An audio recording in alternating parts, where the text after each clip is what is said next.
ಚಾಮರಾಜಪೇಟೆ ರಾಜಕೀಯ ವಲಯದಲ್ಲಿ ಹೊಸ ಸಂಚಲನ.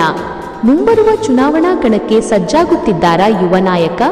ಹೌದು, ಚಾಮರಾಜಪೇಟೆ ಕ್ಷೇತ್ರದಲ್ಲಿ ಸದ್ಯ ಇಂಥದ್ದೊಂದು ಚರ್ಚೆ ಭಾರೀ ಜೋರಾಗಿ ಕೇಳಿಬರುತ್ತಿದೆ.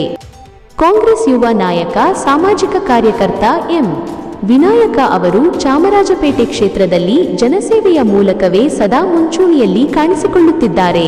ಕ್ಷೇತ್ರದ ಬಡವರ ಕಷ್ಟಕ್ಕೆ ಸ್ಪಂದಿಸುವುದು, ಯುವಕರಿಗಾಗಿ ವಿಶೇಷ ಕಾರ್ಯಕ್ರಮಗಳನ್ನು ಆಯೋಜಿಸುವುದು ಹಾಗೂ ಚಾಮರಾಜಪೇಟೆಯ ಸಮಗ್ರ ಅಭಿವೃದ್ಧಿ ವಿಚಾರಗಳಲ್ಲಿ ವಿನಾಯಕ ಅವರು ಸದಾ ಜನರ ಮಧ್ಯೆ ಇದ್ದು ಕೆಲಸ ಮಾಡುತ್ತಿದ್ದಾರೆ. ಅವರ ಈ ನಿರಂತರ ಸಮಾಜ ಸೇವೆ ಮತ್ತು ಜನಸಂಪರ್ಕವನ್ನು ಗಮನಿಸಿರುವ ರಾಜ್ಯದ ಪ್ರಭಾವಿ ಸಚಿವರು ಹಾಗೂ ಕಾಂಗ್ರೆಸ್ ಹಿರಿಯ ನಾಯಕರಾದ ಜಮೀರ್ ಅಹ್ಮದ್ ಖಾನ್ ಅವರು ಕೂಡ ವಿನಾಯಕ ಅವರ ಕಾರ್ಯವೈಖರಿಗೆ ಬಹಿರಂಗವಾಗಿಯೇ ಮೆಚ್ಚುಗೆ ವ್ಯಕ್ತಪಡಿಸಿದ್ದಾರೆ. ಕ್ಷೇತ್ರದಲ್ಲಿ ದಿನದಿಂದ ದಿನಕ್ಕೆ ಹೆಚ್ಚುತ್ತಿರುವ ಎಂ. ವಿನಾಯಕ ಅವರ ಜನಪ್ರಿಯತೆಯನ್ನು ಕಂಡು ಮುಂಬರುವ ಜಿಬಿಎ ಚುನಾವಣೆಯಲ್ಲಿ ಅವರು ಸ್ಪರ್ಧಿಸಬೇಕು ಎಂದು ಬೆಂಬಲಿಗರು ಹಾಗೂ ಸ್ಥಳೀಯ ಸಾರ್ವಜನಿಕರು ತೀವ್ರ ಆಸೆ ವ್ಯಕ್ತಪಡಿಸುತ್ತಿದ್ದಾರೆ. ರಾಜಕೀಯ ವಲಯದಲ್ಲೂ ಕೂಡ ಈ ಬಾರಿ ವಿನಾಯಕ ಅವರಿಗೆ ಅದೃಷ್ಟ ಒಲಿಯಲಿದೆಯೇ ಎಂಬ ಚರ್ಚೆಗಳು ಈಗ ಮುನ್ನೆಲೆಗೆ ಬಂದಿವೆ. ಜನರ ಆಶಯದಂತೆ ಎಂ. ವಿನಾಯಕ ಅವರು ಚುನಾವಣಾ ಕಣಕ್ಕೆ ಧುಮುಕುತ್ತಾರಾ? ಹೈಕಮಾಂಡ್ ಮತ್ತು ಕಾಂಗ್ರೆಸ್ ಪಕ್ಷ ಮುಂಬರುವ ದಿನಗಳಲ್ಲಿ ಇವರ ಬಗ್ಗೆ ಯಾವ ಪ್ರಮುಖ ನಿರ್ಧಾರ ತೆಗೆದುಕೊಳ್ಳಲಿದೆ? ವಿನಾಯಕ ಅವರು ಅಧಿಕೃತವಾಗಿ ತಮ್ಮ ಅಭ್ಯರ್ಥಿತ್ವವನ್ನು ಘೋಷಣೆ ಮಾಡ್ತಾರಾ ಅನ್ನೋದನ್ನು ಕಾದು ನೋಡಬೇಕಿದೆ. ಜೀವನ ನನಗೆ ಇಲ್ಲಿ ಚಾಮರಾಜಪೇಟೆಯಲ್ಲಿ ಹುಟ್ಟಿದೆ, ನನ್ನ ಒಂದು ಪುಣ್ಯ ಇದೆ. ಆಗಲೇ ತುಂಬ ವೇದಿಕೆಯಲ್ಲಿ ಹೇಳಿದ್ದೀನಿ, ತುಂಬ ಮಾಧ್ಯಮದಲ್ಲಿ ಹೇಳಿದ್ದೀನಿ. ಇದು ನನ್ನ ಜನ್ಮಭೂಮಿ, ಇದು ನನ್ನ ಕರ್ಮಭೂಮಿ. ನಮ್ಮ ಕುಟುಂಬ ಚಾಮರಾಜಪೇಟೆಗೆ ಬಂದು 131 ವರ್ಷ ಇತಿಹಾಸ ಇದೆ. ಇಲ್ಲೊಬ್ಬ ತಮಿಳು ಭಾಷಿಕ, ನನ್ನ ಮಾತೃಭಾಷೆ ತಮಿಳು, ಹೃದಯ ಭಾಷೆ ಕನ್ನಡ. ನಾನು ಓದಿದ್ದೆಲ್ಲ ಕನ್ನಡ ಮೀಡಿಯಮ್ಮೇ, ನಾನು ಡಿಗ್ರಿ ಮಾಡಿದ್ದು ಕನ್ನಡ ಮೀಡಿಯಮಲ್ಲೇ. ನನ್ನ ಮಾತೃಭಾಷೆ ತಮಿಳು, ಹೃದಯ ಭಾಷೆ ಕನ್ನಡ. ನಾನು ಯಾರು ಇಲ್ಲಿ ತಮಿಳು ಅಂತ ಬಿಡಿಸೋದಿಲ್ಲ. ಈ ಜನ್ಮದಿನ ಆಚರಣೆ ಸ್ನೇಹಿತರು ಬಳಗ ಮತ್ತು ನನ್ನ ಎಲ್ಲ ಬಂಧುಗಳು, ನಾನು ಇವ್ರನ್ನೆಲ್ಲ ಅನೇಕ ಸರಿ ಹೇಳ್ತಾ ಇರ್ತೀನಿ, ನನಗೆ ಯಾರು ಇವರು ಸ್ನೇಹಿತರಲ್ಲ, ಅಣ್ಣ ತಂಗಿರ ಥರ ನಾವು ಬದುಕ್ತಾ ಇದ್ದೀವಿ. ಇದು ಸರ್ವಧರ್ಮ ಕ್ಷೇತ್ರ ಇದೆ. ಜೊತೆಗೆ ಈ ಹುಟ್ಟಿದಬ್ಬನ ನಾನು ಆಚರಣೆ ಮಾಡೋಕ್ಕೆ ಮೂಲ ಕಾರಣ ಇಲ್ಲೆಲ್ಲ ನಿಂತಿರೋದು. ಅವರ ಒಂದು ಒತ್ತಾಯದ ಮೇರೆಗೆ ನಾನು ಜನ್ಮದಿನ ಆಚರಣೆ ಮಾಡ್ತಾ ಇದ್ದೆ. ಸರ್, ಪ್ರತಿ ವರ್ಷ ನೀವು ನಿಮ್ಮ ಜನ್ಮದಿನ ಸೆಲೆಬ್ರೇಟ್ ಮಾಡ್ತೀರಾ, ತುಂಬ ಜನ ಬರ್ತಾರೆ. ಬಟ್ ಈ ಸತಿ ಇವಾಗ ಇಲ್ಲಿ ಮಳೆ ಬರ್ತಾ ಇದೆ, ಸೊ ಇವಾಗಲೂ ಬಂದಿದ್ದಾರೆ ಸರ್. ಅದು ಶುಭ ಸೂಚನೆ. ಇದು ಈ ಸಲ GBS ಚುನಾವಣೆ ಬರ್ತಾ ಇದೆಯಲ್ಲ, ಆಮೇಲೆ ಜನಗಳ ಒತ್ತಾಯ ಬೇರೆ ಇದೆ. ಈ ಸಲ ವಿನಾಯಕನ ನಿಲ್ಲೇಬೇಕು. ಇಷ್ಟು ವರ್ಷ ಮಳೆ ಬರಲಿಲ್ಲ ಬರ್ಡೇಗೆ, ಬೇರೆ ಬೇರೆ ಟೈಮಲ್ಲಿ ಮಳೆ ಬಂದಿದೆ, ಮಳೆ ಬರ್ತಾ ಇರಬೇಕು. ಈ ವರ್ಷ ಬಂದಿರುತ್ತೆ ಅಂದರೆ ವಿನಾಯಕ್ ಅವರು ಚುನಾವಣೆ ನಿಲ್ಲಿ ಅಂತ ಎಲ್ಲರೂ ಒತ್ತಾಯ ಮಾಡ್ತಾರೆ. ನಾನು ಎಲ್ಲೇ ಹೋಗಲಿ, ಬೆಳಿಗ್ಗೆ ಎದ್ದೋಗ್ಲಿ, ನಾನು ಅದಕ್ಕೆ ಒಂದೇ ಮಾತಾಡೋದು, ನನ್ನ ದೇವರು, ನನ್ನ ರಾಜಕೀಯ ಗುರು ಜಮೀರಣ್ಣ ಅವ್ರ ಆಶೀರ್ವಾದ, ಅವ್ರು ಏನು ಹೇಳ್ತಾರೆ ಅದಕ್ಕೆ ಕೇಳ್ತೀನಿ ಅಂದ್ರೆ. ಆದರೂ ಇಲ್ಲಿರೋ ಜನ ಏನಂದರೆ ಒಂದು ಬದಲಾವಣೆ ಕೊಡಿ, ಆಮೇಲೆ ಒಂದು ಬದಲಾವಣೆ ಕೊಡಿಲ್ಲ. ಇಲ್ಲೇನಾಗ್ತದೆ, ನಮ್ಮ ಜಮೀರಣ್ಣನೇ ನಮ್ಗೆ ಹೈಕಮಾಂಡ್, ಅವರೇ ನಮ್ಮ ತಂದೆ. ಜಮೀರಣ್ಣ ಅಲ್ತಾಪನ ನೇತೃತ್ವದಲ್ಲೇ ನಾವೆಲ್ಲ ಚುನಾವಣೆಯನ್ನು ಮಾಡೋದು. ಇವತ್ತು ಅವರು ವೈಯಕ್ತಿಕವಾಗಿ ಯಾರಿಗೂ ಜವಾಬ್ದಾರಿ ಇಲ್ಲ.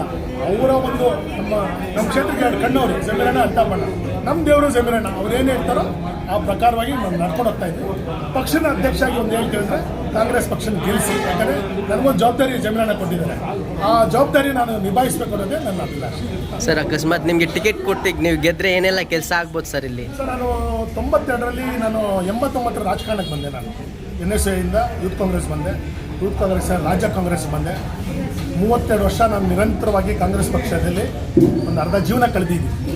ಪ್ರಾಮಾಣಿಕತೆಯಿಂದ ಪಕ್ಷಕ್ಕೆ ತ್ಯಾಗ ಮಾಡಿದ್ದೀನಿ. ನನ್ನ ಬೆನ್ನು ಅರ್ಧ ಸುಟ್ಟೋಗಿದೆ. ಅದು ಪಕ್ಷಕ್ಕೋಸ್ಕರ, ಮನೆಗೋಸ್ಕರ, ಕುಟುಂಬಕ್ಕೋಸ್ಕರ ನಾನು ಕೊಡಲಿಲ್ಲ. ಪಕ್ಷದ ಯಾವುದೋ ಒಂದು ಸಂದರ್ಭದಲ್ಲಿ ನನ್ನ ಬೆನ್ನು ಅರ್ಧ ಬೆನ್ನು ಸುಟ್ಟೋಯ್ತು. ಅವತ್ತೂ ನಾನು ಒಂದೇ ಮಾತು, ಕಾಂಗ್ರೆಸ್ ಪಕ್ಷ. ಅದಾದಮೇಲೆ ಜಮೀರಣ್ಣ ನಮ್ಮ ಜೊತೆಲಿ ಬಂದರು, ನನ್ನ ದೇವರಿದ್ದಾರೆ.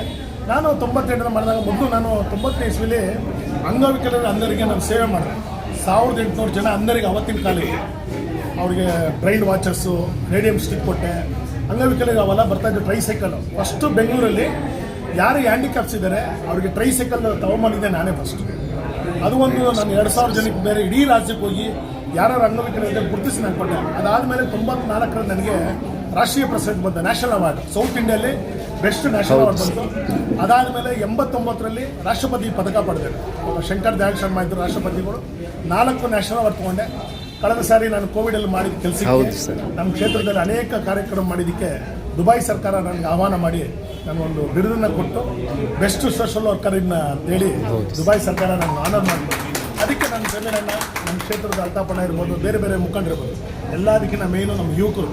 ನನ್ನ ಶಕ್ತಿನೇ ಯುವಕರು. ನಾನು ಯುವಕರಾಗಿ ಕೆಲಸ ಮಾಡಿದ್ದೀನಿ, ಯುವಕರಾಗಿಯೇ ಇರಬೇಕು ಅನ್ನೋದು ಹುಡುಗರು. ಯಾಕಂದರೆ ನಾನು ಹೊಸ ಯೋಜನೆ ಇಟ್ಕೊಂಡಿದ್ದೀನಿ. ಇವತ್ತಿನ ಜನಸಂಖ್ಯೆ ಆಧಾರದ ಮೇಲೆ ನಾವೇನೋ ಕ್ಷೇತ್ರದಲ್ಲಿ ಏನಂದರೆ ಬದಲಾವಣೆ ಬೇಕು, ಯುವಕರಿಗೆ ಅವಕಾಶ ಕೊಡಬೇಕು, ಒಂದು ಬದಲಾವಣೆ ತೊಗೊಂಬರ್ಬೇಕು ಅನ್ನೋದು ಜನಗಳು ಒತ್ತಾಯ ಮಾಡ್ತಾರೆ. ದಿನ ಅದೇ ಹೇಳಿದ್ರು, ವಿನಾಯಕನ ಎಲೆಕ್ಷನ್ ಬರ್ದು ಯಾವಾಗ ನಿಲ್ತೀರಾ ಅಂತಾರೆ. ನಾನು ನಮ್ಮ ಜಮೀರಣ್ಣ ಹೇಳ್ತಾರೋ ನಮ್ಮ ಯಜಮಾನರು ಆ ಪ್ರಕಾರ ಹೋಗ್ತಿದ್ದೆ. ಜನಗಳಿಗೂ ಆಸೆ ಇದೆ, ಒಂದು ಅವಕಾಶ ಕೊಡಬೇಕು. ವಿನಾಯಕ್ ಅವ್ರು ಮಾಡಿರೋ ಕುಟುಂಬ ಮಾಡಿರೋ ಸೇವೆಗೆ ಇವತ್ತು ನಾನು ಧಾರ್ಮಿಕ ಪರಿಷತ್ತು ಸದಸ್ಯನಾದ ಮೇಲೆ 1408 ಟೆಂಪಲ್ ನಮ್ಮ ಒಂದು ಸಮಿತಿ ಕಂಟ್ರೋಲ್ ಬರ್ತದೆ. ಇವತ್ತು ಯಾವ BJP ಸರ್ಕಾರವನ್ನು ಮಾಡದೇ ಇರೋದು ಒಂದು ಕೆಲಸ ಮಾಡಿದೆ. 59 ದೇವಸ್ಥಾನಗಳಿಗೆ ನಾನು ವ್ಯವಸ್ಥಾಪನಾ ಸಮಿತಿ ಮಾಡಿಕೊಟ್ಟೆ. ಇವತ್ತು BJP ಅವರು ಹಿಂದೂ ಅಂತ ಹೇಳ್ತಾರಲ್ಲ, ಅವ್ರು ಮಾಡಿಲ್ಲ.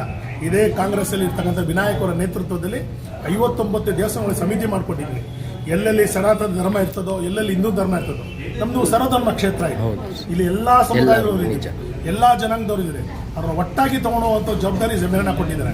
ಅವ್ರ ಮಾತೇ ನನ್ನ ವೇದವಾಕ್ಯ, ಆ ಪ್ರಕಾರ ಕೆಲಸ ಮಾಡಿ. ಸರ್ ಜಮೀರಣ್ಣ ಇಲ್ಲಿ ಅಲ್ತಾಫ್ ಅಣ್ಣ ಇರಲಿ ಎಲ್ಲ ಕಾಂಗ್ರೆಸ್ ಅವರು ಎಲ್ಲ ಇದು ಮಾಡಿದ್ದಾರೆ, ವಿಶ್ ಮಾಡಿದ್ದಾರೆ, ನಿಮ್ಗೆ ಏನು ಹೇಳ್ತೀರಾ ಸರ್?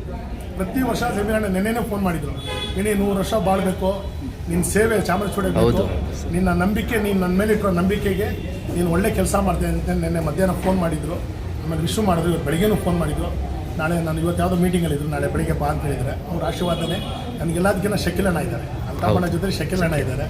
ಎಲ್ಲ ಕ್ಷೇತ್ರದ ಮುಖಂಡರು ಅವ್ರಿಗೇನಂದರೆ ಒಳ್ಳೆ ಕೆಲಸ ಮಾಡ್ತಾ ಇದ್ದೀರಾ, ನಂಬಿಕೆಯಿಂದ ಇರುವಂಥ ವ್ಯಕ್ತಿ ನೀವು ಅಂತೇಳಿ ಎಲ್ಲರ ಆಶೀರ್ವಾದ. Thank you sir.